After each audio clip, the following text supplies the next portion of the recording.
একটা গল্প শুনেছিলাম, পাক হানাদার বাহিনী যখন বাংলাদেশে অ্যাটাক করতো, পাক হানাদার বাহিনী জিজ্ঞেস করতো মুসলিম না অমুসলিম চেক করার জন্য, বলতো কালেমা বল, কালেমা বাতাও। তো যারা কালেমা বলতে পারতো পাকিস্তানি বাহিনী নাকি ওদেরকে ছেড়ে দিত, শুনেছি। তো একজনকে এক বাঙালিরে পেয়ে তার মাথার মধ্যে বন্দুকর নল ধরে বলতেছে কালেমা বল সালে, কালেমা বাতা, কালেমা বল। তো ভয়ের চোটে এই দোয়া পড়া শুরু করছে। ও পড়তেছে লা ইলাহা ইল্লা আনতা সুবহানাকা ইন্নী কুনতু মিনাজ জালিমিন। পাকিস্তানি বলে সালে ইয়ে তো মুসিবত কা কালেমা হে। বাঙালি কয় হাম তো ভি মুসিবত মে হ্যাঁ। পাকিস্তানি বলে বেটা কোন দোয়া বললি, এটা তো মুসিবতের কালেমা। কয় আমিও তো মুসিবতে আছি, আমার মাথার মধ্যে বন্দুক ধরে তুমি আমার কালেমা জিজ্ঞেস করো, এখন কোনটা কালিমা আর কোনটা কি, তো আমার হুশ আছে নাকি?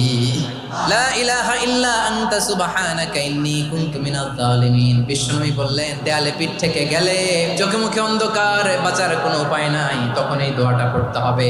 এই দোয়া পড়ে আল্লাহর কাছে ফরিয়াদ করলে বিপদ মুক্ত করবেন কে?